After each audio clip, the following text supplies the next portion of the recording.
From the center of the galaxy, this is ForceCenter, a show about Star Wars, pop culture, and the ultimate adventure, life itself. I'm Joseph Scrimshaw. I'm Ken Napzok. And Jennifer Landa is sadly not here. We are recording on a holiday weekend, which we realized, hey, we just do this all the time.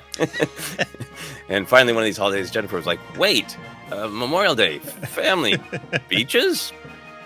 Memorializing, holiday things? And like, no, we need to talk about George Lucas in France. So sadly, Jennifer can't be here with us this episode, except for in spirit.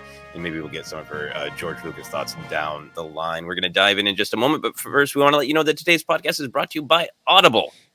Get a free audiobook download and a 30-day free trial at audibletrial.com/ForceCenter. Over 180,000 titles to choose from for your iPhone, Android, Kindle, or MP3 player. Ken, do you want to handle the recommendation? I do. We're recommending Path of Deceit by Justina Ireland and Tessa Gratton, part of the High Republic, of course. And download your free audiobook today by going to audibletrial.com/ForceCenter. Again, that's audibletrial.com/ForceCenter for your free audiobook and help the show in the process. That is right. I'm enjoying slowly making my way through phase 2 of the High Republic, but the more I sit with Path of Deceit, I really enjoy this one. I feel like people could almost just read it as a standalone, which I know is bonkers to say about the High Republic, but it's a really solid book, and I think has some great thematic ties with the Acolyte. Not canon, this person's going to appear, you need to know this, just thematic, dealing in similar territory, it would appear. Can't wait to actually see the Acolyte and find out. We also have some asks, and Ken, we have some movement on our asks. You want to take a look at that? I'd love to. Yeah, we are asking for you to consider subscribing to our YouTube channel. We are a podcast, and I always say podcast first, just honoring our broadcast roots, but we love showing our faces over on YouTube and doing live streams and other things coming. And we're trying to get up to 9,000 subs before the Acolyte premiere. And we've had some movement. We're almost up to 8,800 when we started asking. The needle's moving, and we appreciate your support. And hey, I always say, if you're a long-time podcast listener, I get it. Maybe YouTube's not your just daily routine or habit. Just, go over there and sub. Just give us a sub. Give us a like every now and then. We're trying to compete on two fronts, but it's all the same ForceCenter, and we appreciate those who have subscribed so far. Yeah, no, thank you for everybody who has subscribed. I think people are answering the call. It is also nice to see on YouTube when some people who are clearly, people who spend time on YouTube, maybe don't listen to podcasts, discovering us and discovering the way that we choose to talk about Star Wars and leaving nice comments. And that's really, really nice and really rewarding. So very much appreciated. I hope we can get to 9,000 subs by the time the Acolyte premiere. We might not be able to, but that's what makes it exciting. See how close we can get. Our fingers are reaching for that cliff. Will we make it as we leap? Who knows?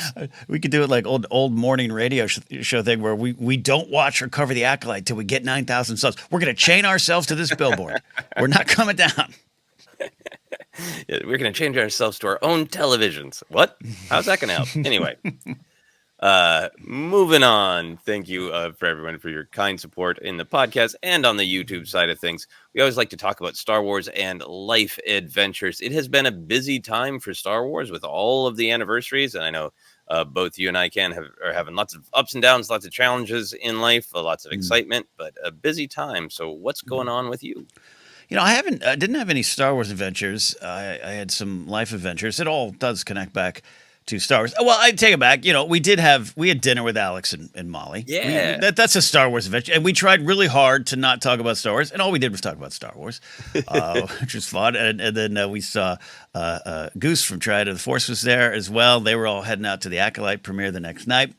We were in town. We met them in Hollywood the night before when they got to town. It was a lot of fun. So that was a Star Wars adventure for sure. I have a project I'm working on for a company I got hired for, and it's all Game of Thrones related. So that last week was a journey back into Game of Thrones and the Targaryens and all this kind of stuff. So I had fun doing that, returning to that world that I love so much. But also I took a foray into the Critical Role world, the D&D brand that's very popular. I am longtime old friends with Matt Mercer, his wife Mercer Ray, but I haven't seen him in a long time. But I went to the live event they had down at the Ace Hotel, the theater at Ace Hotel. Beautiful, gorgeous venue. And I know I'm not familiar with the world. I like D&D. I have not played a lot, but when I do, I have a ton of fun. But I'm not super in that world. But it was so fun to be. I just was looking around. I was talking with my buddy Matt Key, who's also a longtime friend with him, and his wife works for the company. We were sitting together, and we were just kind of joking. At one point, he goes, "Man, look at all these nerds," and I go, "Look at all these outsiders searching for community." You know, it's just you feel that. You know, when you feel that when you're around. You and I talked about the Lady Gaga concert being full of a community that you feel the energy from. That was a lot of fun. It reminded me of Star Wars. It reminded me of Star Wars, dare I say, in the early days, where it was. You hid your Star Wars fandom in a little bubble on a far corner of the playground where no one else knew. It was just you and your buddy talking about Return of the Jedi. As popular as it was, it still kind of felt that. So I love finding those communities. I respect those communities. It was a lot of fun. Made me think of Star Wars. Yeah, well, that's great. That's great. And I'm so glad to hear that Westeros has been dragging you back in. Yeah, it's been fun. Yeah, totally. I'm watching season 1 of Game of Thrones again right now, which is great. Amazing. But for myself, it's been a busy time. There's been a lot of Star Wars, I think, in the build up to Acolyte, and also just there's a lot of Star Wars stuff that I feel like I want to read, like High Republic, and stuff that I want to revisit, and all these anniversaries. The May the 4th celebration and Phantom Menace's 25th anniversary and celebrating the actual release date, and then George's birthday, and then May 25th, the actual anniversary of the original film and Return of the Jedi and Solo. There have been times, I think, when we're doing a lot of broadcasting where I feel like I have to celebrate, you know? And this year has been just really joyful of feeling like, well, there's a lot I want to celebrate, and there's a lot I want to enjoy. And this weekend kind of had a great sort of coming together of Obi-Wan Kenobi and a physical injury, which ended up being very blissful. I strained a rib muscle exercising, and I've, of course, taken the important lesson from that. Never exercise, kids. Yeah, that's the lesson to take from it. But anyway, I had to just take it a little bit easy. I had a couple like parties I was going to go to, and I was like, no, you have to sit here. And it was, May the 25th, and my wife and I were talking about what we're going to watch, and I got that steelbook of the Obi-Wan Kenobi series, and my wife hasn't watched it in 2 years, and I was like, do you just want to power watch Obi-Wan Kenobi in the next 24 hours? And she was like, yes, and it was so great. I really love the show. It was great to really talk to my wife, who is, loves Star Wars, but doesn't have a podcast, isn't in the bubble. I asked her after a couple of the episodes, like, a lot of people are frustrated that they feel like the budget wasn't there and some of the special effects are subpar. And she was just like, I have no idea what you're talking about. I'd be happy to talk with you about what I think Reva's feeling in this episode. But, and I was like, she's like, do you want to point out where people think the special effects are subpar? I was like, no, I don't. And I still agree. I think they are, but watching them again is like, we're talking a matter of degrees of like, that's not the absolute best, but it's not like show-stoppingly like there's suddenly an animated GIF instead of a spaceship. Like, it's not. Anyway, it was really refreshing to step back and look at it both from my sort of perspective of in the bubble, in the conversation, and also just choose to watch it, let it wash over me as a fan of Star Wars, as a fan of Obi-Wan Kenobi, all that. And in watching it again, it's something we talked about. It's obviously there, but it really, really popped me on this viewing how much that whole show is about the idea of alone versus together. How constantly the villains are saying, no one's going to come for you. No one is going to save you. Obi-Wan's feeling like he must be isolated. The great contrast at the end when Vader's just sitting there stewing in his lava castle, and you cut to the beauty of Alderaan and Leia's family and connection and Obi-Wan's connection, and that it ends with him not being alone. He's not going to be alone ever. He has the Force, he has Qui-Gon, he has all these connections. It's really, really beautiful. Anything else that nitpicks I might have or whatever, what I care most about is the beauty of the messages, and that you're not alone is a really nice message in a show about a middle-aged man who has made some mistakes and had real bad things happen, and and just that healing journey of like, but it can be okay again. Really beautiful. I love it. You're touching this is a larger conversation. You're touching on the philosophy behind all the things we do here. You said up top of people discovering us on YouTube and liking the way in which we talk about Star Wars. That's what we talk about: a focus, determining reality, finding what's there for you. Yeah, there's definitely some things in the Kenobi series to look at and go, yeah, an extra 2 days maybe for the VFX crew might have helped, or this that, or maybe if we weren't doing this during the height of COVID, and there's a lot of factors to it. You could focus on that. You could do a 4-hour snark video on that, or you could be moved by what's there. And I continue to choose that every time with Star Wars. Yeah, it's just great to see it through my wife's eyes and just enjoy it. Just share it. And then my next Star Wars adventure was prepping our discussion, Ken. So you ready to dive into George Lucas storming the beach? I am. I don't know if I am, but I am. So this is fun because I think you and I are in the same place where seeing all of these various quotes bubble up and sometimes reactions to the quotes, and I was just like, I think that's what we're going to talk about for this week's news episode. So I'll wait until I'm pulling this together and take a deep dive. And there's much to dive into and much context, I think, that enriches the conversation. So big picture news item, of course, is that George Lucas was presented with an honorary Palme d'Or at the Cannes Film Festival this Saturday, May the 25th, 2024, the 47th anniversary of the release of Star Wars. And over the course of the weekend, he gave a few interviews and speeches. Bits and pieces of those quotes have been floating around the internet, and we're going to talk through some of the major ones. But I realized, kind of left out of his, Ken, just starting with the big picture. How do you feel about, George Lucas, who has made this pulp masterpiece that has made a big difference, but has also been criticized in many different ways over the years? How do you feel about him being officially sort of recognized in this way by sort of the highest standard of, capital F film? Yeah.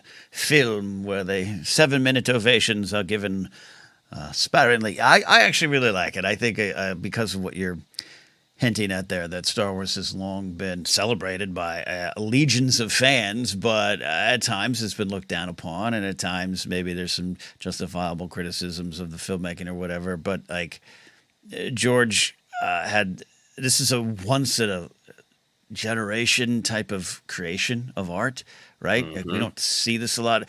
I'd say Tolkien, Lucas, those kind of things. And at times I would say George R. R. Martin, but other times I don't want to give him too much credit. I have a weird relationship with R. R. Martin. But you know what I mean? Like this doesn't happen.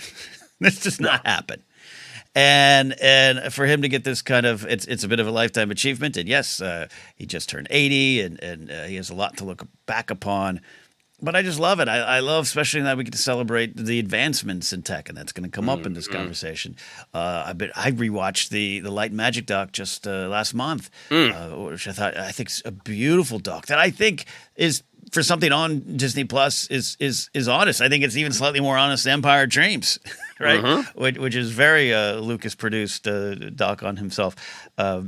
And I just love kind of celebrating all of it and how they move things forward. And George is at the center of that. You can't deny that. He had a lot of wonderful people around him, of course. But he's a once in a lifetime creator to me, and this is a big earned award. Yeah, no, I agree, and I think it is. Obviously, Star Wars is always going to be the top of his old resume, but it is also THX 1138, American Graffiti. It is all of the advances in technology. He changed the game with the Clone Wars, not just in technology, but just like what exists for animation. We wouldn't have some of these, Disney Plus animated series without the success of the Clone Wars.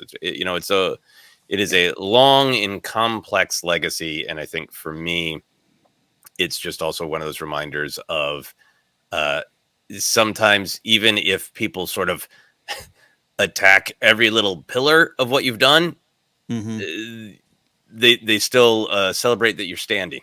If that makes sense. Of like, totally. Almost every individual thing he's done, maybe with the exception of American Graffiti, has been taking a lot of fire.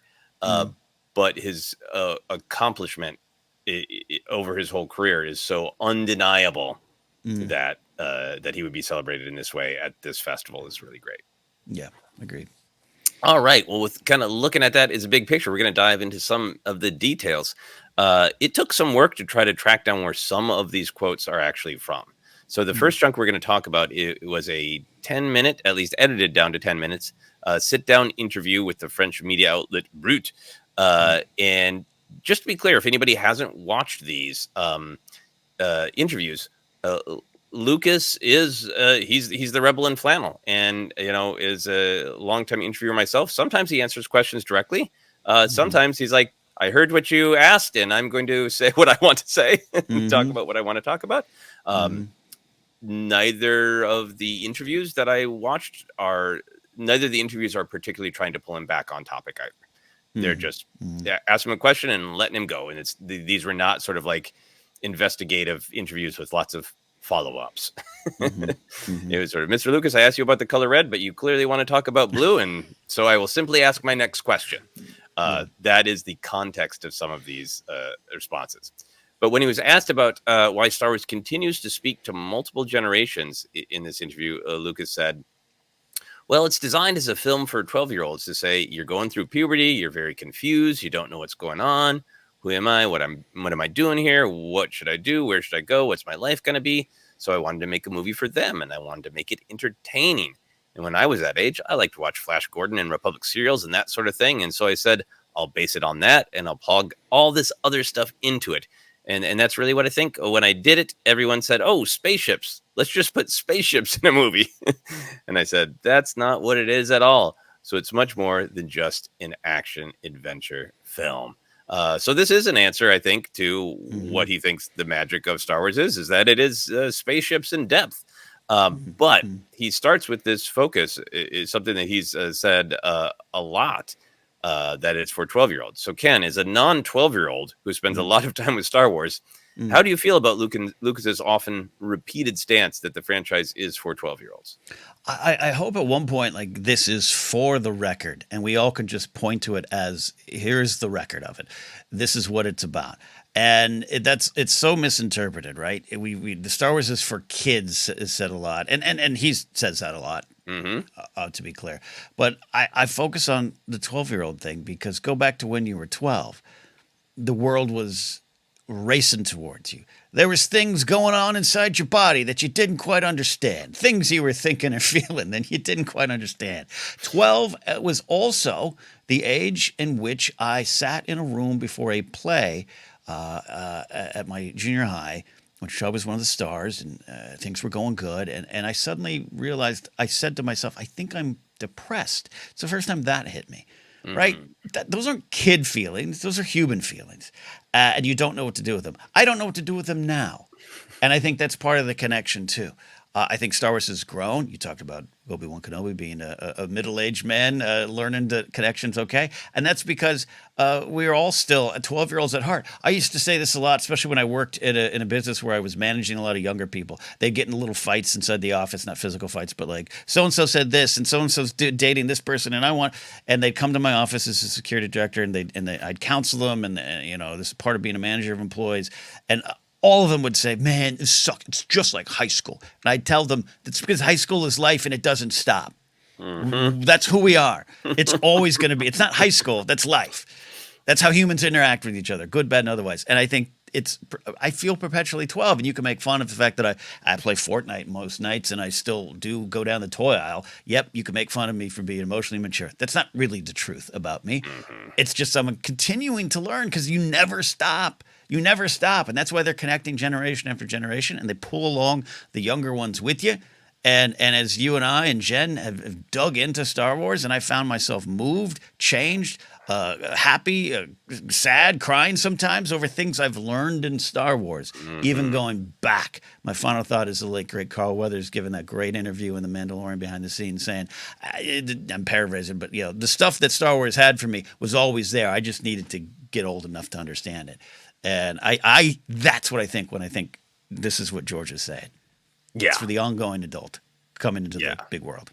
No, extremely well said. I think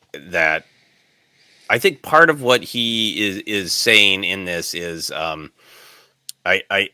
and we'll talk about it later, is a defense of the parts of Star Wars that are silly and fun and fun loving, and that, Yes. people shouldn't be grumps about it, that it always must be, every new Star Wars is for the younger generation who is discovering it for the first time. And I think there's some, I think that part of his insistence on the 12-year-old thing is, fans getting older and thinking Star Wars has to be this way. It shouldn't include this kind of character and all that. So I think there's that kind of, don't steal joy from 12-year-olds who are just discovering this and love a part of it that maybe you don't anymore. I think that's part of it. But I think on the deeper level, it's exactly what you're talking about. I think it is for 12-year-olds of all ages, that these are coming of age stories, and they did help me in ways that I think were kind of got in deep, and I would not have been able when you were 12. When I was 12, if somebody pulled me aside and said, "Do you know how to be a good person because of Star Wars?" I wouldn't have been like, "Yes." Right. I took a note on Han Solo's choice, and I have now modeled that, when fighting with David at school. Like it's, I think in a time, especially like 70s, 80s, where a lot of things were gritty and a lot of things were just like stew in the horror. Don't look away, deal with it. That those simple ideas in the first Star Wars of get involved, help people, don't be selfish, believe in something bigger than yourself, if that's community or if that's spiritual, whatever that is, don't let the obvious things in front of your eyes deceive you. Maybe there's something more going on. Like all those things do seep in. And as you get older, I think you can, like Carl Weathers and like myself, a lot of what I love about Star Wars, the dime didn't fully drop for me until much older in life. So I think it really is 12-year-olds of all ages. We all need to reconnect with those lessons. I don't think anything in life on a sort of moral or philosophical level is learn it once and you're done. Right. Life is hard, and you need to learn and relearn and reassess and reevaluate and all those things. But I also just think the storytelling of this is an answer that that's often about Star Wars, the first film, or the Phantom Menace.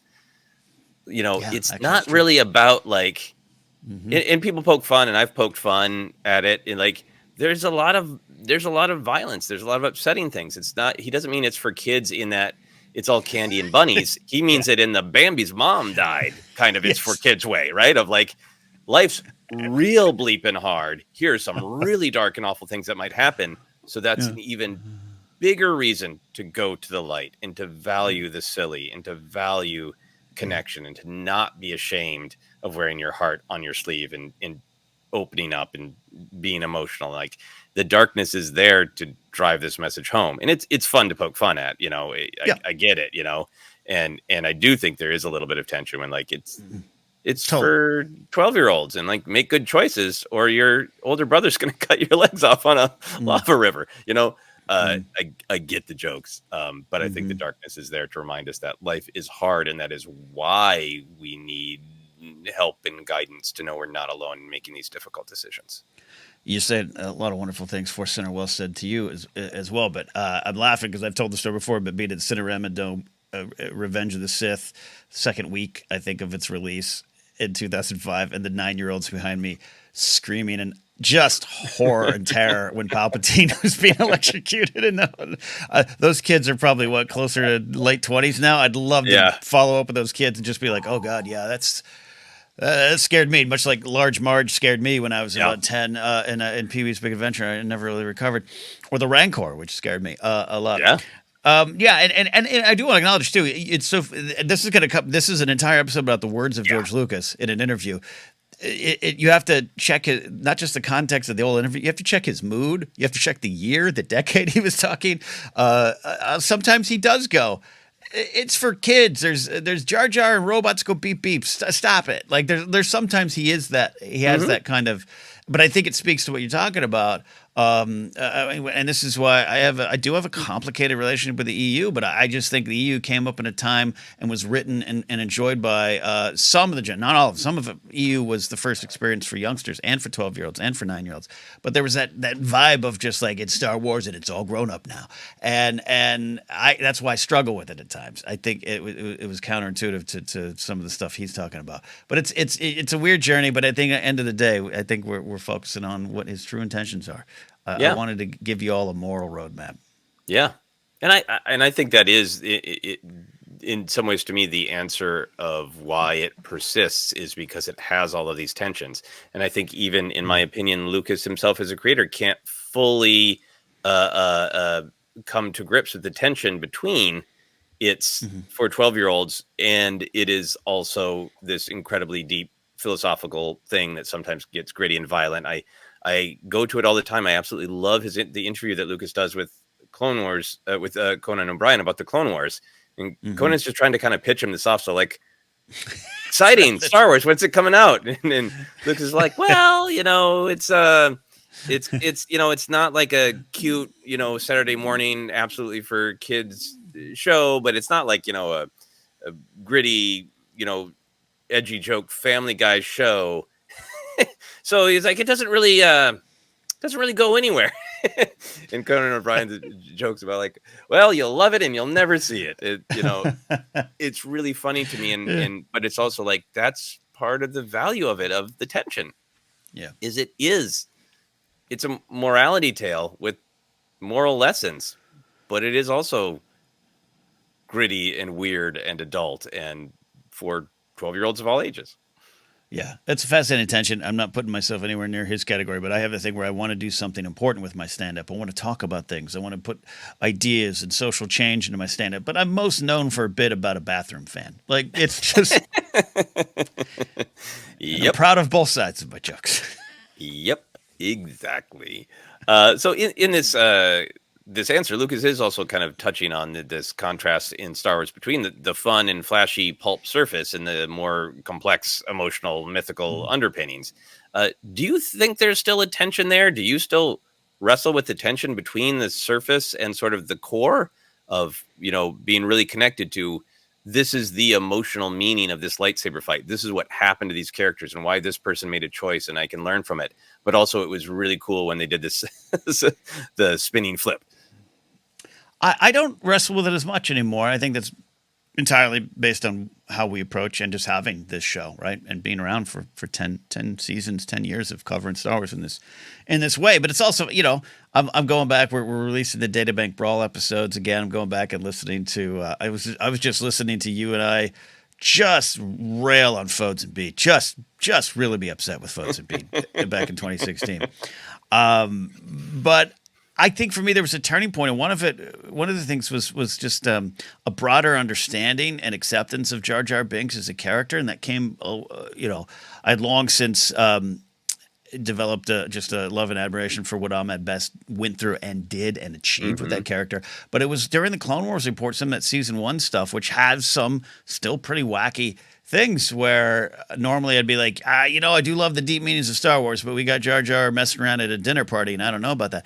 And it became one of my favorite episodes with you, just as a broadcast partner, of how we went into it, and then how it changed just me understanding the great purpose of even the silly stuff and what's behind it, and what can be behind it. It can't just be a joke about a bathroom fan. Jar Jar steps in the poodoo, or it can be, the least of us matter and all these kind of wonderful themes that tie into the character of Jar Jar Binks. So I think I enjoy the tension. I enjoy it. And not, again, we run into things every now and then that just don't click with us. A joke, a line, a delivery, got it. But I think I understand the dance more than I used to. Yeah, no, I really agree. And the silly stuff that doesn't even work for me to this day, either in Phantom Menace or sometimes in a brand new thing, there'll be a joke of like, not for me. But it never makes me angry because I so accept that it is a part of the universe and it always has been. And it's an invitation to younger people. And it helps to hear from younger people. Like, I thought that was the funniest thing ever, and reminding myself that it's an entry point and that's good always. I think for me, the tension thing in Star Wars is it is part of what fascinates me about it and what makes it endlessly interesting. And I think it has very much continued from Lucas into all of the modern storytelling of it. It's called Star Wars. It's a war story about pacifism. It's like, Mm-hmm. Mm-hmm. isn't it fun and cool to watch these cool people fight in cool ways? Also, the lesson is we should avoid this at all costs. There's an inherent Yeah. tension to the existence of this thing. The Mm-hmm. contrast between the absurd and profound, where you'll get Lucas, in various interviews, like riffing about the absolute depth of the Joseph Campbell power of myth and these mythical underpinnings of this journey and the cycle of life and the possibility of America being the evil empire and all the deepest thing. And then you're like, yeah, his name's Oren Frita because that's how my daughter pronounced corn fritters. Like Mm-hmm. Mm-hmm. it is inherent to it that it is a contrast between the absurd and the profound, and you find yourself crying Mm. because a little weasel looking guy did something funny, Yeah. is absolutely the core of it. And I think for me, it, it's not that Star Wars is broken or doesn't make sense. It's that it feels human Mm. because for things to have contrast and different textures is organic and flowing. Uh, Mm. Trees generally don't grow at exact 90-degree angles. And I find myself attracted to things that have inherent tension. And I Mm. think a lot of our discussion of pop culture and storytelling, how often does the word perfect come up? What's a perfect Mm. script? What's a perfect shot? Which Mm. creators made a perfect plan? And I understand that sometimes people are just using the word perfect for really good, really well done, beautiful. Mhm, But for mhm, me, I think that there can be this sort of push towards, well, the goal isn't perfect. The goal is beautifully human, mm, fascinating, mm, flawed, mm, complex, tension. And that's what I love about Star Wars is tension is built into it, and that contrast between it's mm, about what Lucas is saying in this quote. It's about helping, young people take their first step in the world, and also it's cool spaceships that go mm. fast. Yeah, fast Inherent pass. tension. Yeah, Yeah, it's yeah, fun. It's a fun line to dance on, I think. yeah. My final thought about this quote is this is very similar to many quotes Lucas has said in a lot of, I think, in recent years. But I really love that he starts with "You're going through puberty," and Yeah, that's what I love that. That was one of the first times I've heard that directly from him. right? I mean, just you picture some poor 12-year-old going through an awkward time, and some parent going, "There are changes in your body. Let me explain. This film is called A New Hope." Well, it wasn't when it was released. Anyway, this will help you through your changing body. And like, what? God, Do I have the God bless force? it. Is that what's happening to my body? Anyway, God bless it. Yeah. yeah. Mm, Uh, mm, all right. So moving on to some of the other quotes from this 10-minute interview. Uh, Lucas was also asked about if streaming existed at the time of the prequels, if he would have released them on streaming. Lucas responded, I don't know. Streaming is very powerful and it's great. It's really up the movie business because we could see the problems of the theatrical movie business and it was not good. So everybody was looking mm, at streaming to save it, but nobody knew that it would. And that's when Netflix took off. But at that point, I just said, look, I don't know what this is going to be. There's going to be a giant transition in the business. I don't know much about it. And I sold the company and I retired basically. So Lucas has cited many reasons for what I'm sure was an mhm. incredibly complex decision to sell Right. Lucasfilm. How do you feel about the idea that changes in the business and changes in technology was one of the reasons that he was like, I'm getting off the merry-go-round? I could buy it. I could get that. And this is someone, as we'll discuss, is always was at the forefront of technological advancements and changes in the companies he helped build or start. Changed so much of the game, but after a while, it's what we're all gonna struggle with at one point. I'm not saying this was George, but at one point you look around and go, you know what, I'm gonna be fine with what I have. You all enjoy the new tech. This is my grandpa never bought a new piece of tech after 1985, but I do want to be better than that or push forward. But I think there's a little of that energy and a little bit, again, age and a little bit, do I want to do this again? I think he was very smart he obviously had some story ideas and things he wanted to do. And if he was 10 years younger, maybe he would have. I think he would have done a 7, 8, 9 if he was, in his early 60s versus well, now we're past 10 years, so about 70-ish, late 60s when he sold the property or sold the company. He's it's yeah, he's looking ahead and going, I don't know when any of this is. I don't have the next 10 years of my life to dedicate to these movies. I'd like to do something else. We'll talk about the museum.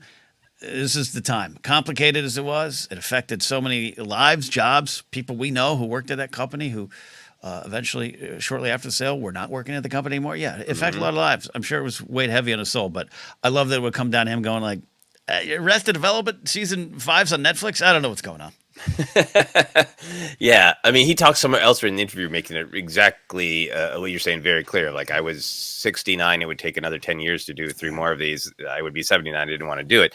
I think there are a lot of factors to it, but I can really see that of like, yeah, the business is changing, and he's somebody who has, you know, changed the business in different ways and fought some uphill battles. I can also see him of like, I think he's savvy enough to know like. I took a beating on the prequels in terms of critical response. She said, I'm not going to change what I want to do. And, if he really did, he said a couple different things in different places about what his vision of the sequels would have been. And I'm sure it would have evolved as he made the movies. But if he really did want to be like, and at one point I want to, have the camera push in on somebody's arm and literally go down into the world of midi-chlorians. I think he's also got to know, like, I'm going to get some resistance to these films if I just make them exactly the way I did. And knowing that and also going into an entirely changing market, like the prequels are pretty fascinating to have gotten, particularly the first film, Phantom Menace, to have got such a critical scathing and still have been financially successful in the box office. And I don't know if that's possible these days. I mean, maybe. Certainly there's some Transformers movies over the last 10 years that have been critically, reviled that have done perfectly well at the box office. But, it's interesting to see him thinking about all that of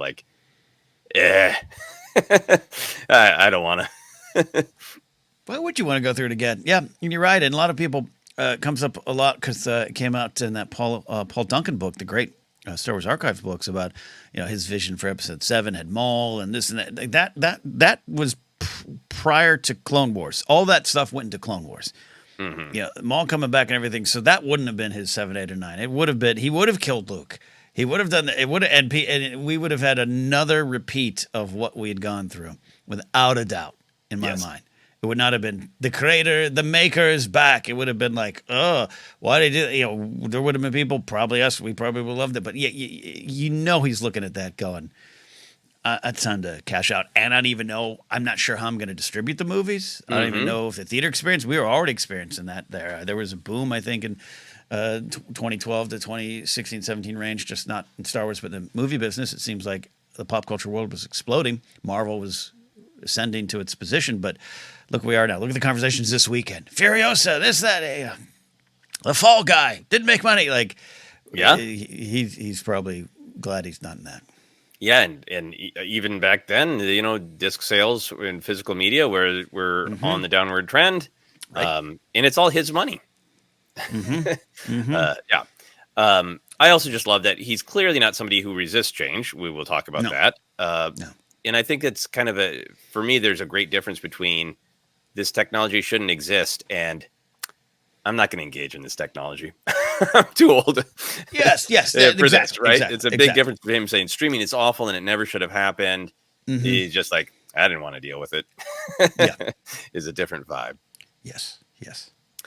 Continuing on those themes of change and evolution and technology, Lucas was asked how he felt as a pioneer of digital technology about using AI in films. Lucas responded, well, we've been using it for 25 years. It's not AI, but we used all the digital technology because we helped pioneer a lot of that, especially at ILM, because for a while they were the only place that was doing digital.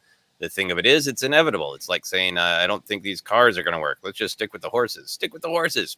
And you can say that, but that isn't the way the world works. Now, this is one of the quotes that really got pulled out, I think, because AI discussion is a hot button issue and people want clicks. So George Lucas pioneer of technology saying that AI is inevitable is going to get some clicks. I want to talk actual terms, though.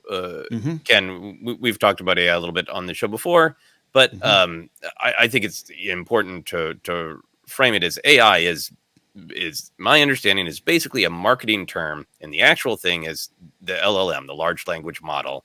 That what we're talking about is not a computer becoming self-aware and making a Star Wars on its own. It's a large-scale version of predictive text on an iPhone keyboard. It's putting in, what do you think a Star Wars film would be? Well, based on every other Star Wars film, this would happen, then that would happen. How do you feel about that? Do you think just the term AI is muddying up conversations like this one of what is George actually saying? What technology and what application of the technology is he actually talking about? Yeah, and let's also remind ourselves that this quote came out about 3 or 4 days after Uncle Bob had a quote about AI that seems kind of similar, which you got similar, but I don't know, different reactions to the different people saying it. But you had said something on the show a while ago about this, making sure to understand that AI is now this umbrella term that covers a lot of different areas. I think it's a fascinating conversation that I find myself on all sides of different arguments. I've got into debates with friends about, and I don't even, I'll say generative AI, and that's something I've seen on an article. You know what I mean? Like, and how, I unfortunately, I've done some work for some companies that have, I've been replaced by AI. I've also known companies that do their thumbnails and some of their videos and VOs with AI. And I wish they didn't, because they're taking jobs away. I'm really with you on the humanity issue. What you just even said about art, no tree at 90 degrees, like, that's a worry I have, but also I'm not going to lie. I don't want to be a hypocrite. I use a couple AI, quote unquote, AI programs for fixing photos, which to me was just, I was already kind of doing it. Now they're calling it AI, but it's doing something. And I use it for some organization stuff. I don't trust it. I don't write articles based off, but I mentioned the Game of Thrones thing. I did into the Google related one. Just, I need to be reminded of all the Targaryens in the show. Please, I don't take that and turn it into an article. I don't trust all the information, but I don't want to be a hypocrite. I do, and you predictive text Siri. That's probably going to activate on my phone, and it just did. A form of a go to bed. For a and so I don't even like. I'd love to know more about what George thinks AI is going to be. My final thought on this, like, you and I are around this town. There's a lot of people fighting it, and there's a lot of people using it who you might be shocked. And when I say it, that's just that general AI term that we need to maybe define going forward.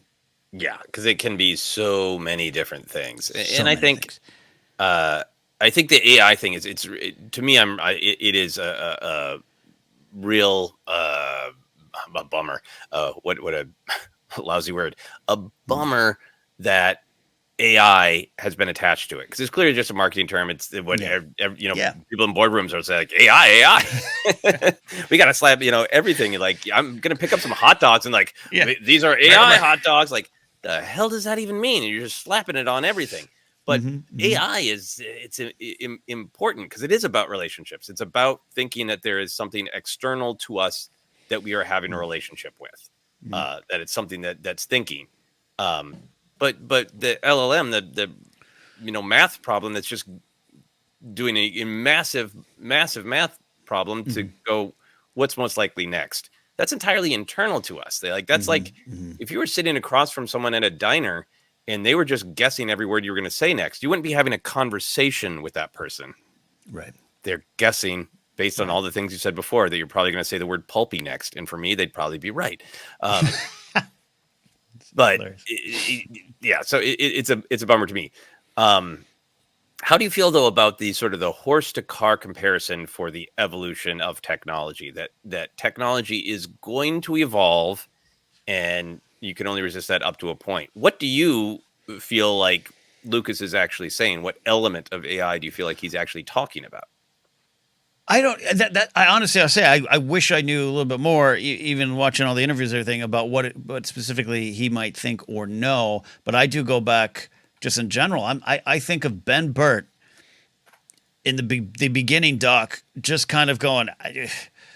George has taken an actor's performance from one scene and putting it on another scene, and there is no God. Like, what are we doing? And he had that kind of energy, but I don't know. I got to do it, and I just look at that kind of stuff, and I wonder. So that this is that guy. Say this is the guy who, along with James Cameron, was like digital. We'll talk about film versus Scorsese, all that stuff coming up.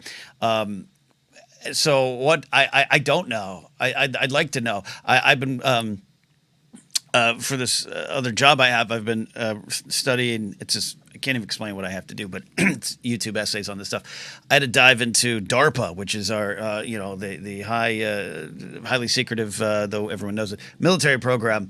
That military tech is 20 years ahead of us all the time. All the time. And there's a history of it from the internet, GPS, everything. They're 10 to 15 to 20 years ahead. They have stuff right now that in 10 years we'll be using on our phone, right?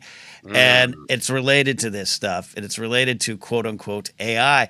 And so, like, what does George know? What does George think? And what does he envision? Because I can't envision it. I don't know. Like I saw one article a while ago on, if you have a frame of film or a frame of digital, film, whatever, you get a shot and it's a lot of focus, you can fix it.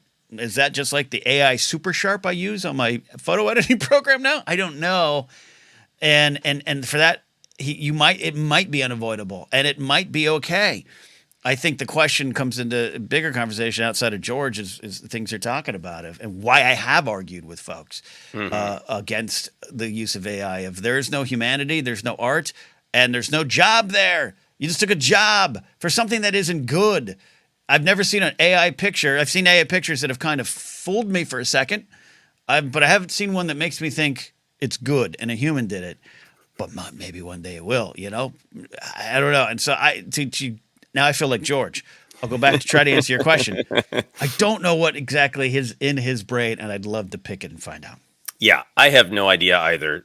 Utter speculation. I think he's thinking about it as a tool for the kind of filmmaking that he has done in the past, which is if he has, a bunch of concept artists do, 100 drawings of a planet, and that's the information he's fed into in AI, and he can say, hey, just generate the planet whoop-nap, from 8 angles at this time of night, and it's in this technology has been trained. Like, maybe based on what he's done in the past, that's what he's thinking about. I think for me, it is that this current AI conversation suffers from being a blanket term. And, yes, artists are discussing it differently than, I talked to somebody at a party who's into film restoration and saying, like, AI is great for a film is massively damaged and it can correctly guess the lock of hair that's missing in that scratch and correct it, Obviously, I've heard of people talking about using it as a research tool for diseases. That's entirely different conversation of technology to me than the moral quandary of currently AI programs in art are learning through theft. That humans are being fired because AI is cheaper, and it isn't actually going to be cheaper in the long run. That there are sustainability issues with the amount of energy it takes.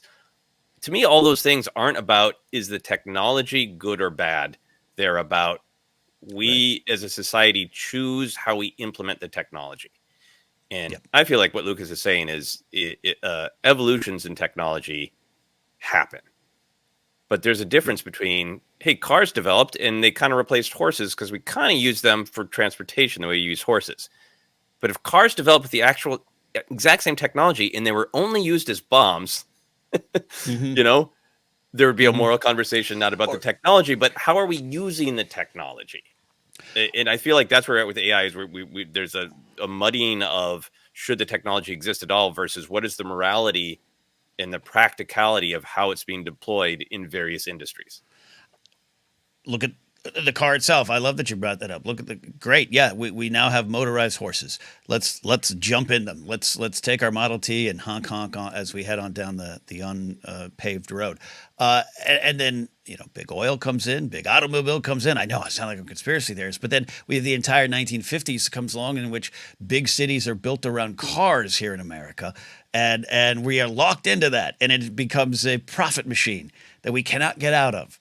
And the cars aren't bad.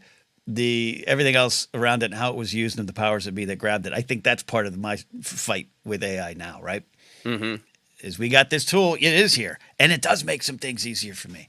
It's 100. I don't lie. That's why I'm trying not to be a hypocrite. Mm-hmm. But I also in 2002, December 2022, lost a job because they literally said, "Well, we can have an AI program do what you did." For $0 versus your $3,000 a month. Goodbye. Mm-hmm. How do we use it? That's got to be the question. Yeah, and I think George would agree. Mm-hmm. Probably does. Like goes on to agree. Yeah. Fascinating conversation, and I think at the end of the day, for me, is like, I think it is good to say yes, technology will change, and much like I learned from Star Wars, we shouldn't be Luke at the beginning of A New Hope about it. We shouldn't be. It's also far from here. We should be active participants in having the moral discussion of how is it used in society to benefit us. So it's not about the technology. It's about how we choose to use it, in my opinion, which I learned from Star Wars. All right. Moving on. The interviewer then went for the clickbait quote jugular. The interviewer asked George Lucas if he agreed with Martin Scorsese that Marvel movies were not cinema. Lucas responded, "Look, cinema is the art of the moving image. So if the image moves, then it's cinema." And I think Marty's kind of changed his mind a little bit. He then kind of pivoted from this topic to talk about working with Marty on film preservation, and that Marty resisted digital cinema 20 years ago, but has embraced it more now, as the entire industry. So how do you feel about Lucas's definition of cinema? I 100% agree with it. This is all tickles me because I just love that.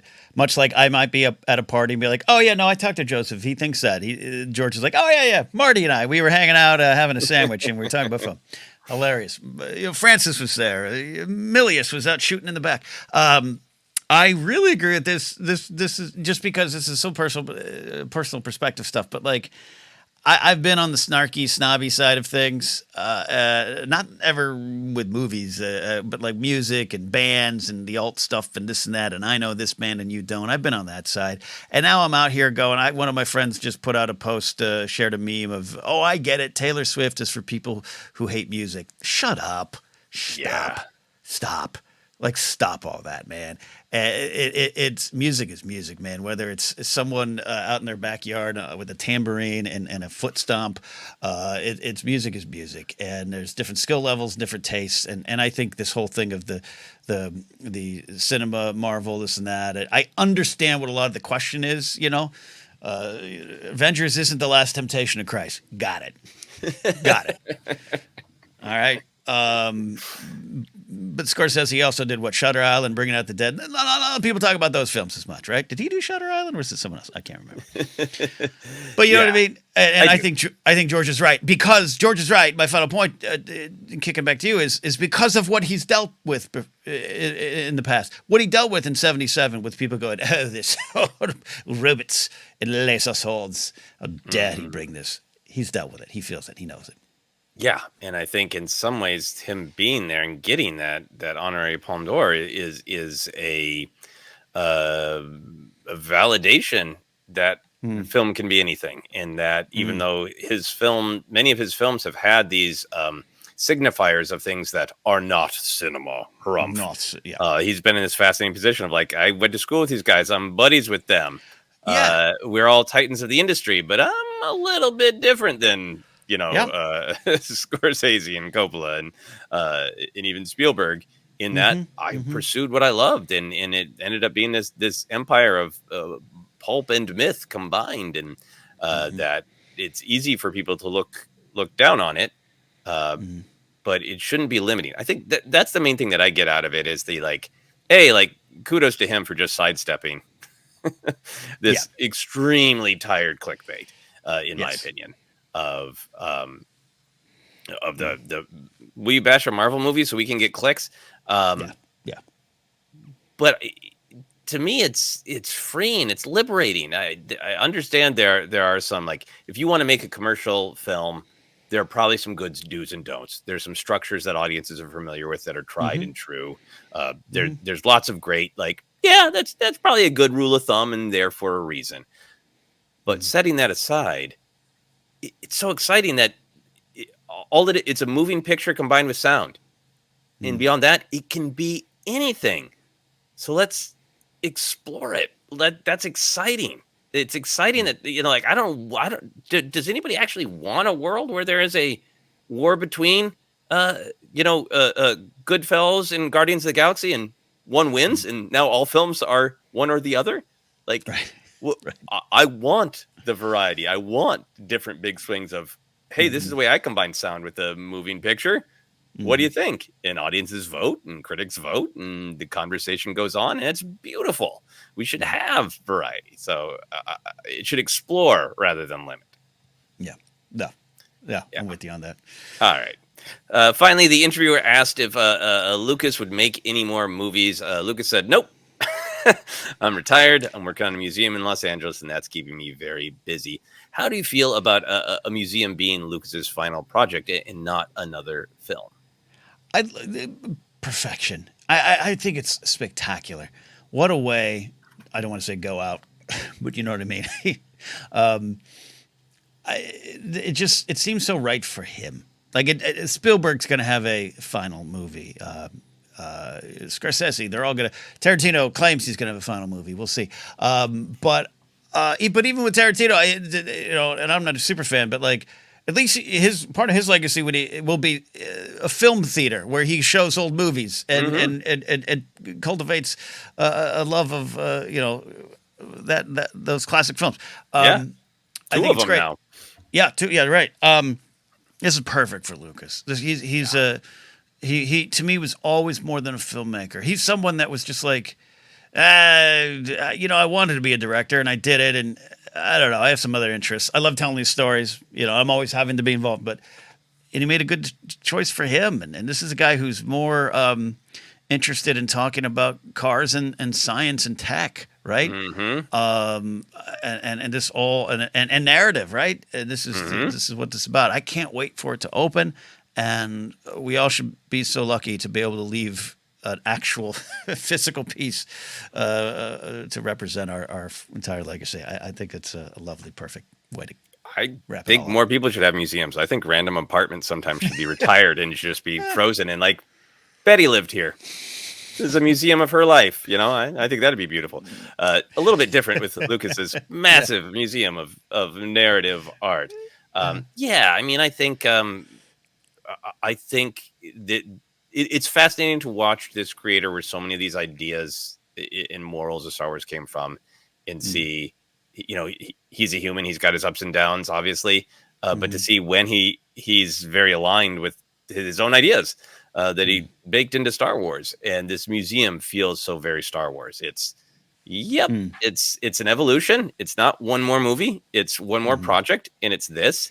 And a museum like this is about community. It's about celebrating art. It's unless the plans have changed, there's a ton of plans for programs. So it's about the next generation, inspiring another generation of storytellers. That to me is a pretty damn great final project. And I'm totally fine with that, rather than harassing an 80-year-old man to make a movie that no matter what he does, people will be hard on him. I think go ahead and make a museum is my vote. I mean, I'm ready to cash out at 48. 80. And man's 80. And I have all respect for Williams still going strong, doing concerts, and Spielberg and Marty, our buddy Marty, making films. Yeah. I'm with George. But no, different. All right, we're going to take a quick break, and then we'll be back to discuss more of George Lucas's thoughts shared at the Canne Film Festival. And we are back. So we just covered the first 10-minute interview. There's much more to talk about. wanting to be sure to hit some of the quotes that really kind of spread around the internet and take a look at them in context. So on Friday, May 24th, Lucas participated in a panel honoring him, and a couple of big quotes came out of this panel. Star Wars Newsnet has a great summation. I also did find the video link, which is not even remotely official, and by the time we're recording this, might have been pulled down from the internet because it is just someone with a phone in the audience. But it's a whole kind of 90-minute interview. I watched most of it. A lot of it is Lucas sharing, wonderful wisdom in chestnuts, and some of it, if you're familiar with the story of Star Wars and Lucas and his career, will be familiar. The interviewer does absolutely ask some questions, but it's largely Lucas sliding from one topic to the next as the will of the Force moves him. This is a victory lap. He's an 80-year-old man being honored. It's an adoring audience. And did you get a chance to watch any of the actual video? I poked around over an English muffin this morning. The most important thing is seeing that George is definitely dressed like an 80-year-old grandpa, which he's been dressing like since the 80s. So I think he was ahead of the curve. Love those white tennis shoes. Yeah, no, I did jump around because I think, as you're about to probably bring up, but this context is important with George. Context is really important, and I say this with all due respect as somebody who greatly admires this man. He's quite sharp, but he is 80 years old, and there are times where he's searching for a word. At one point, he's trying to remember Lando, and the audience shouts it out for him. This is also not a super targeted interview where he is, really being asked a question, answering it directly, and then asked a follow-up. This is a free-form sharing of nuggets of wisdom, mixed honestly with a little bit of slightly comic airing of the grievances. And that's where some of these quotes come from is, I did this and I did that. You kind of asked me about this, and that reminds me of the time that people gave me blank for this, and I'm going to push back on it. Yeah. So I think it's really important to understand the context. This is not like Lucas came down from the mountain. Like, these are the three most important things to say in a wide-ranging, wandering interview. These are some of the topics that came up, and I think they should be looked at in context, which we're going to do.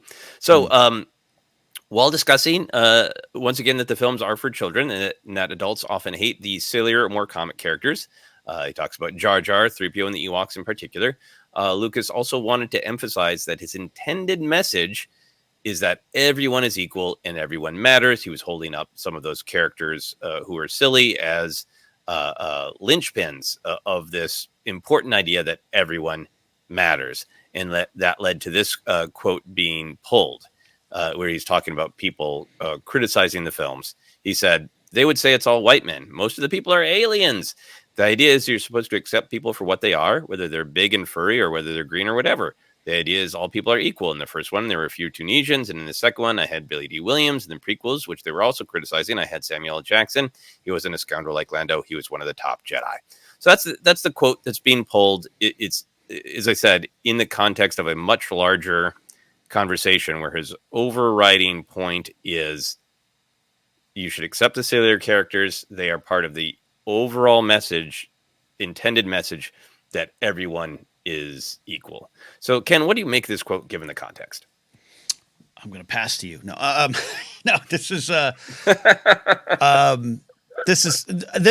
the quote that was going around that made me this weekend laugh. Not at the words or anything about it, but just kind of go, George is at it again. I'll pick up this later. Whereas like this is going to create a lot of things.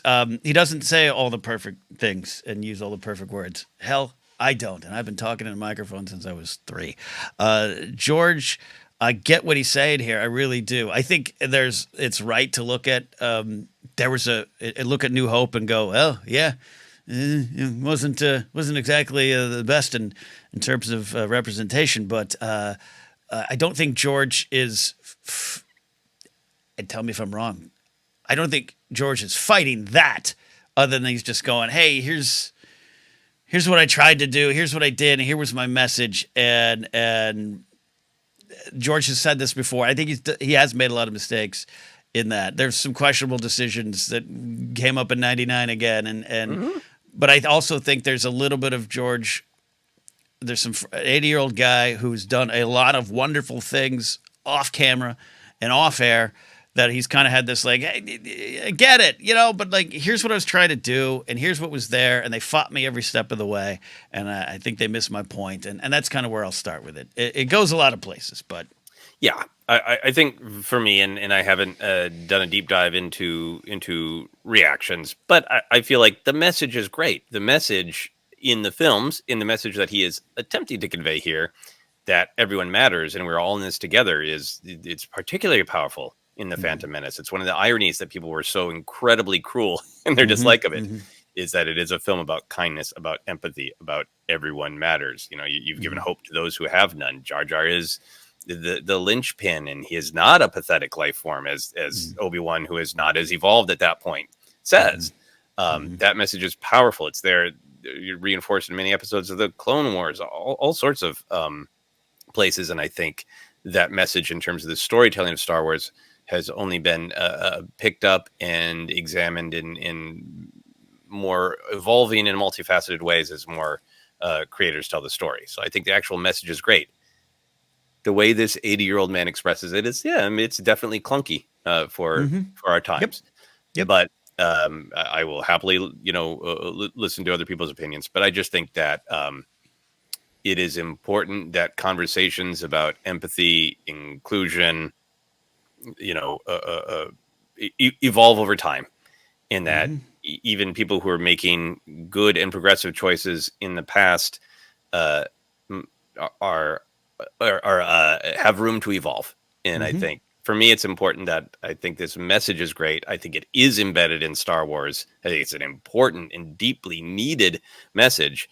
And if the delivery of it is clunky and dated, sometimes in the actual work, and mm-hmm. clunky and dated in the way it's expressed, that's worthy of discussion. But I don't ever want to lose track of the fact that the Yeah. message is important, powerful, and only evolving and Mm-hmm. becoming, I think, more important and more clear. Yeah, no, well said. Better explained than I. But yeah, it's again, like I was saying, like there was one point maybe 3-4 years ago, and again, we want to acknowledge that here we are, two middle-aged white men talking Yeah. about this. We understand that, and hopefully, ForceCenter has shown that we want to listen first when that's appropriate, which is most of the time in life. But like there was a point like 3 or 4 years ago, I was just watching New Hope, and there's that Rebel pilot briefing scene, and I just went like, oh yeah, okay, yeah, I didn't see that Yep. growing up. Yeah. Yep. Oh yeah, okay. And I think George would probably acknowledge that too. I think there's been sometimes I don't know the quotes in front of me where even Peter Jackson has looked back and gone, yeah, yep, got it. And I think that doesn't make it right, but I do think it adds context to the big picture and how constantly evolving is important. So I'm with you on that. And yeah, this is I saw this clipped out, and it's like, oh, George, here we, what did you say now? Yeah. And that's okay. And that's okay to have that reaction, by the way. This isn't a god. He is Yeah. not a golden god. No. And just again to give people context of how much this was not a prepared statement, but a Yep. part of like I said, a wandering sharing of personal experience, nuggets of golden wisdom, and a guy who's taken a lot of beatings for decades, being like, and then they bug me about this. Yeah. And then there's some, Abe Simpson in this. There is. It's just yes. true. So he transitions from this conversation to briefly talking about how much he paid Samuel L. Jackson for the Phantom Menace.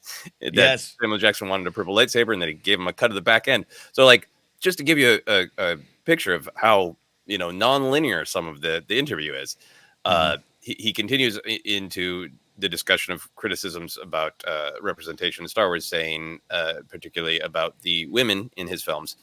Who do you think the heroes are in these stories? What do you think Princess Leia was? She's the head of the rebellion. She's the one that's taking this young kid who doesn't know anything, and this boisterous, I know everything guy who can't do anything. And trying to save the rebellion with these clowns. And it's the same thing with Queen Amidala. It's their brains and their ability to think and plan and be logistical. That's what the hero is. So how do you think Lucas's perspective on the leading women of the original and prequel trilogies kind of set the stage for the evolution of women in Star Wars? It set the stage for the evolution of women in my life. Like I owe a lot to Carrie Fisher and her presentation of Princess Leia as put down to paper by George and many other people. To be clear, I know he had some help, and I think it set a standard for me of what I was looking for. What he's talking about is part of it. Plan logistical, be the hero, run a rebellion, but also self-assured, a little feisty, a little sassy towards me. I'm the gruff, dumb Han Solo. I knows the way around a blaster and can also wear a royal robe and look. This is what I've been looking for my entire life until I found it. You know what I mean? Like, yeah. But this is also, I struggled to understand. I'm trying not to be like George in an interview here. I struggled to understand the problems with representation of and the presentation of female characters in films because I had Star Wars, and to a lesser degree, I think Raiders of the Lost Ark, Karen Allen, where I just was like, but they got it. They did. Look at that. They nailed it. What are you talking about? I just, beyond my little white kid in the suburbs, white boy in the suburbs, you know what I mean? Where it's just like, I had this, and it meant a lot to me, and it's important as we go forward in Star Wars to come back to this template. I love that Amidala, despite, I don't think the greatest of endings for the character. There's a lot of things behind that, as we know, but like, I that you can build out from this, and that I love that Amidala has the legions of fans that are Padme fans that grew up with her being the steadfast, important character, the one that's always got the not that she's perfect, but has the right perspective on the war, the politics, how to help, and that everyone else around her is not listening, and that's part of the problem. It unfortunately too real. But it's never perfect, especially as we were seeing with George. But I think from my life, it's very important. It's very important. I've been looking for Leia for a long time. I don't mean just to take that and break it down to just a romantic partner for me. But you know what I mean? Like, that character meant a lot to me. Still does, obviously. No, absolutely. I think for myself, just speaking personally, and again, full acknowledgement. Yet, yes, that we were two middle-aged white dudes talking about this stuff. But I think for me, sometimes I hear it as an either-or conversation of someone will bring up that, it's difficult that in the original trilogy, Leia is the only main woman character, and then somebody will say, oh, how dare you call those films sexist? Leia was amazing.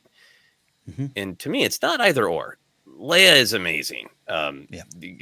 Yes, Marion is amazing in Indiana Jones. There's some Doctor Who companions for me growing up. Sarah Jane Smith was amazing. That can be true. And then it can also be true that, and from there, we should evolve into having more women on screen and behind the camera. And I think for me, at the end of the day, it is the focus on Leia and Amidala as complex human characters with needs, wants, flaws, who also happen to be just amazing. And often, the leaders with responsibility. And in Padme's case in particular, the only one who is correct about what is going on and how to solve it throughout the prequel era. Those things are powerful and great. And they led to, I think, the door being open to much more women characters and more women behind the scenes.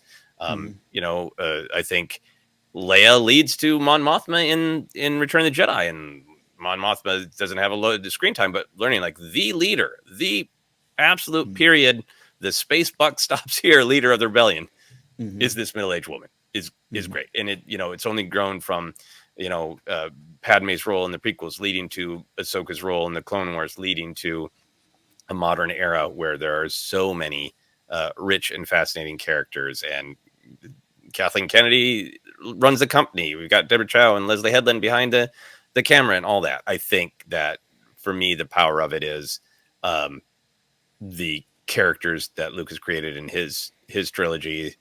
2 trilogies were incredibly powerful, and they paved the way to more stories of great women characters. Yeah, you can only hope to evolve too, and change is unfortunately really slow. Progress can be really slow, and that can be frustrating. Early days of digital media for me, being told by a few different organizations, only book one woman at a time, please, thank you.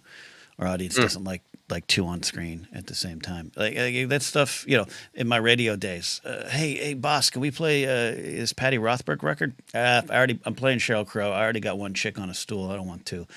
That stuff. It's still present. We're still pushing past it on many different battlefronts of change. But yeah, I still hold to Leia being so important for so many reasons. Yeah, Leia is very important to me, and over my falling much more in love with the prequel era, Padme, I think, is still underappreciated. I know there are people who absolutely adore her and love her, and those E.K. Johnston books are great, but I still think in the sort of the pantheon of Star Wars, she is underappreciated. The prequel era, combining the prequel trilogy and the Clone Wars, is a complex and instructive thing about what happens to individuals when they give into fear, what happens to governments when they give into fear, how easy it is to manipulate people to make decisions based on anger and fear. And through all that, Padme as a character is like, there's a needle to be thread here where we're not, just victims who allow ourselves to be walked on, but that we always have to try to find a peaceful solution. She is an important character, and she means a lot to me. Yeah. Same, and underappreciated still. Yeah, we had those discussions. Underappreciated still. It always moves me in Obi-Wan Kenobi. She doesn't get name checked because of the canon issue of Obi-Wan saying Padme's name to Leia, but she is celebrated and honored as a character, which I think is great. This stuff is always hard to talk about. Again, we acknowledge who we are, and I can't tell you how much my finger floated over the delete button on these questions. But I felt it'd be easier to just ignore them. But I feel like they're out there. People are probably having reactions to them, and I thought it was important to talk about them. Yeah, and just a sad coincidence that Jennifer had to be out today because her perspective on this has helped us grow over the years. Absolutely. Invaluable. So, but we'll move on to Lucas's next big quote.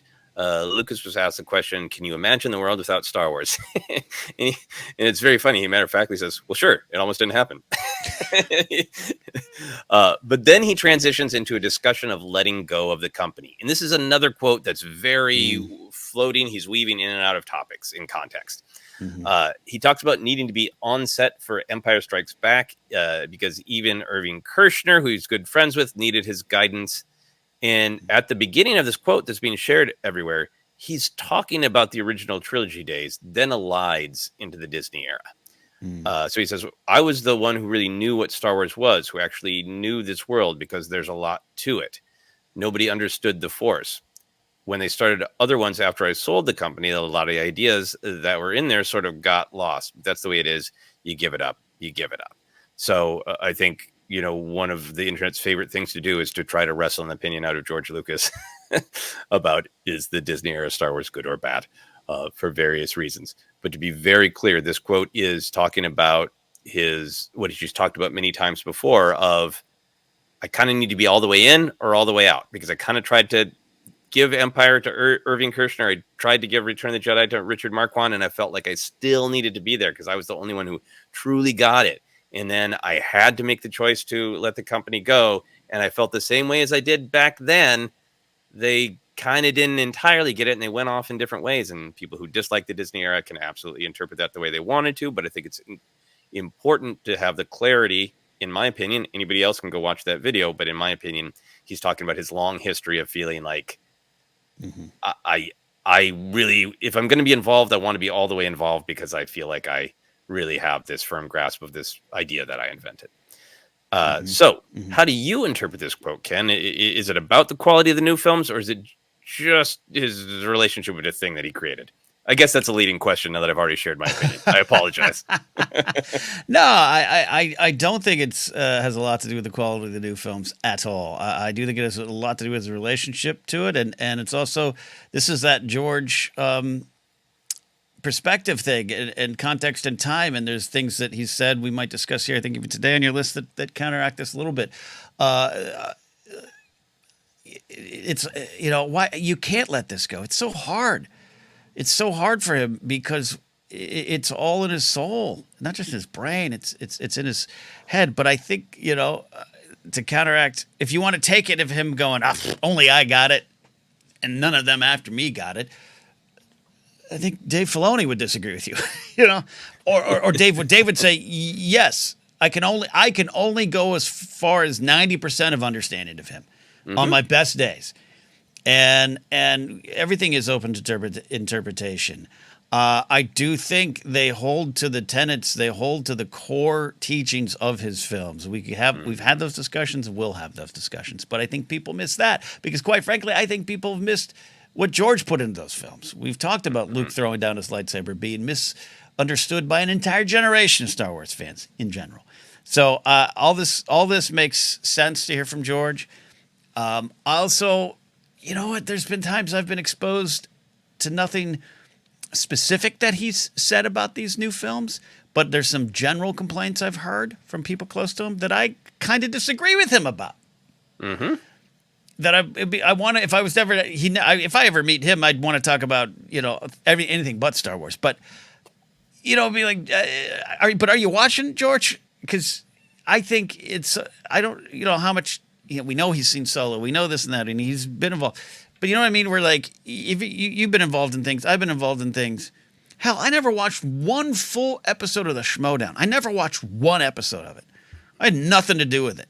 I was just part of it, and I had opinions of it that probably were wrong because I didn't care. I was like, I see it. I'm past it. I don't want anything to do with this. I've left it. I think that's just human nature. That he's just kind of off in the corner. It's all in his head. I don't know. I'd love to hear him discuss a little bit more details of what he feels about the Force. Yeah, I think for me, I am very interested in all of the nuances of everything he has to say. I'm exhausted with the world, and in particular the internet, wanting this fascinating 80-year-old man, this fascinating artist, to just be locked in a room with two buttons that say good or bad Disney Star Wars. And every quote being like, yep, he hit the button. Now he thinks it's good. Now he thinks it's bad. Now I'm validated. Like, who cares? Who cares? I'm jazzed. What we talked about it, like Pablo Hidalgo said on a podcast that he liked Kenobi because he thought it honored the prequels, and that's hearsay at best. And like, if that's true, that makes me feel good because I think they honor the prequels, and I really like Kenobi. That's great. I'll take it. Yep. But if George Lucas came out with a press release and called the press to his home and said, I hate this television show, Obi-Wan Kenobi, I would still interact with the art the way I want to interact with the art. And I would still love the parts I love, and I would maybe even disagree with the man about, I think it honors this part, I don't think it honors that part. I just think it's the nuance of it is far more interesting. And I think the nuance of what he is saying in this quote is, he's the kind of creator where there's no half involved. He says later in a quote we're not really talking about, of like, I'm a stubborn guy, so I wanted to build a way to make the movies exactly the way I wanted to make them. And I didn't want anybody else to tell me. And I think everybody creates in different ways, and I think that's a legitimate way to create. For myself, I often I need the help of other artists, but I often want to be in a position where, like, I wrote something and now a bunch of other artists are going to help me make it real, and they contribute massively, but I wrote it. Or I'll be a writer for hire and I'll come up with 8 ideas. And if you want to kill 7 of them, great. It's your thing. It's sometimes hard for me when it's like this, like, we're all throwing in ideas, but there's no definition to how it's going to be decided eventually. So I really relate to that his, like, happy to kind of be an advisor, but I don't want to lie to myself that, it sucks when you created something and to say, you asked me if you should do Y, I think you should do X, and now you're going to do Y. I'll just step away. And I think he continues to wrestle with that in public. It's hard to let them go, but that he's like, but that's the way it is. You give it up. It's one of the hardest lessons that gets talked about in Star Wars constantly, of letting go. and it's still clearly a bittersweet thing to him of like, I didn't want to spend 10 years of my life making another 3. I want it to evolve, because he could have just ended it, right? Yeah. I want it to evolve. I want to give it to a next generation, but it's still hard. Like, he's just saying a very human thing again and again of like, I gave up my babies, and it's real hard. Yeah, and this is someone who, I think the idea, the perception of the Clone Wars animated series is that, Henry Gilroy, Dave, and a team, yes, every behind-the-scenes clip has George in it. Yeah. He was there every day. He was not an advisor. He wasn't like, all right, kids, run with this. He couldn't let go of that, and I'm glad he didn't. Yeah. It's hard. It's hard. Yeah, absolutely. I think you and I are both expressing whether or not we're here to disagree or agree with George 100% either direction. It's just this quote and the other one were the ones where I was like, I ain't having this discussion this weekend. I'm going to an event. I don't want to talk about this with anybody. I don't care what you think about what George thinks about that. You probably don't understand it anyway. I think it's just, this is part of the pop culture, digital media machine that just churns out hot takes. Because I think that's what it is. At the end of the day, I don't think it is truly about what this man thinks. Mm-mm. I think for a lot of people, not everyone, but for a lot of people, particularly people after clicks, they're using him to win or lose an argument. And it's much more interesting to interact with him as a complex human with complex feelings rather than somebody who's going to come in and tip your scale and win your argument or lose your argument on the internet. Yeah, it just continues to baffle me. It's like I know people who bash Solo the movie, and yet you got Harrison Ford going, "This kid is an actor," and I saw it twice. I saw it twice. You got Harrison Ford going, "I love that we gave the world Dial of Destiny," and people don't, and they still wanted to. It's just this weird. You're right. It's the back of a baseball card. Mm-hmm. I didn't like Episode 8, and look, George didn't either. Yep, he probably did. Yeah, more than more than you'd think. On Threads, the one thing I saw people looking at this comment is like, okay, well, I'll dive in a little bit. And the first thing I saw is like, well, if George Lucas did the sequels, at least they would have been planned. Like, this is someone who knows clearly absolutely nothing about the copious, easily available amount of information about the making of Star Wars. Elements, obviously, very planned from Lucas. Other elements, he's open to new ideas. Somehow, Maul survived. All right. So the one kind of in the weeds thing for me, when he is saying, when they started other ones after I sold the company, a lot of ideas sort of got lost. My only sort of like armchair thought for that is, Lucas was interested in evolving ideas of the Force in the prequel era, of spending a lot more time talking about the cosmic Force and the living Force and the midichlorians and,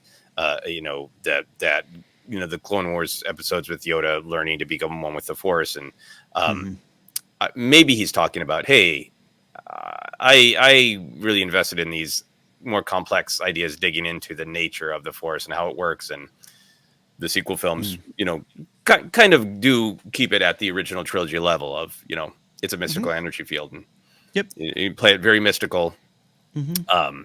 So maybe that's what he's talking about. Maybe not. I don't know. Yeah. Well, yeah. I get it. I always said, like, I would love to read his treatments for 7, 8, 9.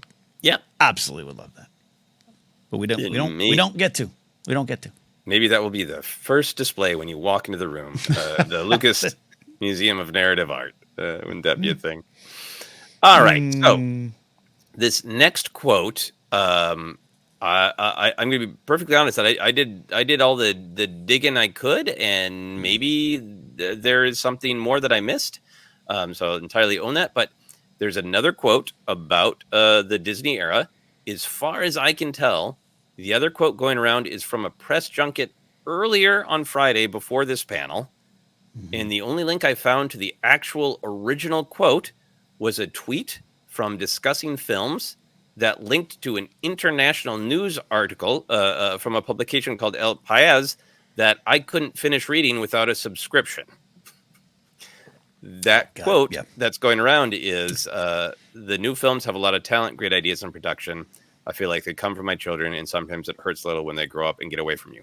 So again, maybe somebody has a Okay. link to the video of that, or the Mm-hmm. free version of that article, and can see the entire context. But I just also want to caution people of these quotes are being combined, and the two quotes are not combined.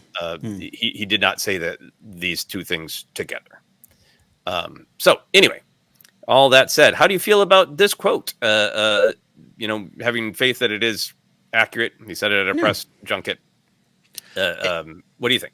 It almost sums up what we're talking about. He no doubt feels there's a lot of great talent and great ideas in production. We've seen the photos of him on set with Grogu, and him looking around probably thinking, yeah, this is exactly what I wanted to build, this volume thing. This is what we were trying to do. Like, him on the set of Solo, because his, protege and buddy Ron Howard's picking up the pieces of that film. Like, without a doubt, he gets that. And again, I'm sure they don't always agree and everything, but he picked Kathleen Kennedy, right? Like, that was one of his final moves before he jumped out of the airplane. Here's the pilot. Here's the cockpit. Get in here. It's like Admiral Global and Lisa Hayes from Robotech, if anyone knows that reference there. But just what we're talking about, they're always going to do things differently. That's just the nature of it, and that's going to be hard for him. Why wouldn't it be hard? I think even Spielberg stepping away from Indiana Jones, and it was great for him great to hear him come. I think Mangold knows how to do this, but he had different ideas and thoughts, and I'm sure there's probably part of him that's just not as public, going, maybe I would have loved to do it, but I couldn't. But it's hard. It's hard to walk away. It's hard to walk away. Yeah. This might be my favorite thing he's said about the Disney era, because I think it is a recognition that they're well made, but they're evolving, and that he wanted to hand them off to other people. That's good, and it also hurts. It is not the same thing, but emotionally, it just sort of reminded me of I've mentioned it on the show before. Of my wife and I used to own a house in South Minneapolis. Our life didn't end up matching that house, but I loved that house. It's like the house that we would have had we walked a different path in life, and we had to sell it, and it was deeply sad. And when I visit Minneapolis, I drive by it, and we sold it to people who were taking real good care of it. And I drove by and was trying not to be a creep. It's like, oh no, all the lights are on. They're in there talking and eating burritos, and I can see inside, and I can see what they've changed and what's the same. And it's this weird feeling of just like this utter joy that it's being loved, it's being taken care of better than we could have, and also really, really bittersweet, because like it'll always be mine in my heart, but it's not really mine anymore. And it's a complex thing, and it's a real thing, and it's a human thing, and that is not the same at all as creating a world changing franchise. But emotionally, I feel like that must be something to let the man's feeling of like, I'm looking in the windows into the windows of a house I used to live in. Yeah. And to your previous points, people want to then turn this into a debate point where like that this quote has something to do with Luke's ending in Last Jedi. It has nothing to do with that. It has him just going, that's what they did with the wallpaper. Yep. Okay. The other thing I've seen about this, he says, I feel like they come from my children, and I don't know what Lucas said, but I've seen a lot of people saying that it was rude of Lucas to refer to Dave Filoni and Jon Favreau as his children. I think in the context of this quote, he's talking about the Star Wars films and television shows he made. I don't think he's calling Jon Favreau his large adult son, personally. What's wrong with this? Is the problem with social media? Like, did you see that on Threads? Because that sounds like a threat. That's my biggest problem with Threads right now. It's good intentioned people going, "How dare he call him a child?" Stop it! I saw it on Threads. George Lucas calls Jon Favreau his large adult son. Clearly you know what he's meaning. And I think he's joked about being Dave's, father or uncle on stage. Dave before, has joked about the whole, the master and apprentice there, all that. All right, so wrapping up our healthy conversation about George Lucas's many thoughts. So Lucas finally actually received on May 25th the Palme d'Or after being introduced by his friend and mentor, Francis Ford Coppola.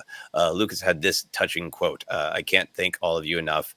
I'm just a kid who grew up in a vineyard in Modesto, California, who makes movies in San Francisco with my friend Francis. Mm. After all these years, Ken, do you still take inspiration from Lucas's journey? I absolutely do. I really do. And a lot of it has to you say that term rebel and flannel, and I'm not super rebellious, but in finding my voice creatively, a lot of times it's been about what do I want to do, what do I want to say, and I was greatly influenced by George. I was greatly influenced by this idea of this came from one mind. That this was my version. Tolkien had already existed by then, of course, and others who have done this. But for me, it was George, and just going, wow, what a fascinating thing to sit down and tell these tales and do it the way you want. And I think, we are in a different era, and Disney owns Lucasfilm. It's a property, it's a corporation, and I have some issues with that, and you have some issues with that. We understand. But at the end of the day, this moves me, and this whole franchise moves me. But I respect George doing it the way he wanted to do it, and how people have misinterpreted that his entire career too, and how he's had to fight it, struggle, or even sometimes his exasperation with it all, his exhaustion with it all, has helped me. Again, never putting myself in the category of George, but it's helped me go, all right. That even George does something that his fans are like, nope. And I've done things where people are like, nah, not really. But I liked it. Like I liked it. Yep. It's what I wanted to do. Yeah. So I take inspiration from it. I mean, I really get great joy from the David Lynch story about being asked to direct Return of the Jedi. And as I always say, there are two versions of that video. One cuts off while Lynch is still just kind of having a sense of humor about, he showed me his Wookiees. And another continues this great quote about Lynch saying, like, George, you should clearly just direct Return of the Jedi, because he's got all this vision. He's got this world that he built. And as David Lynch says, auteur generally loved by critics and a smaller base of absolutely devoted fans. But the man didn't make even half the movies he could have made in his lifetime because he couldn't get the money.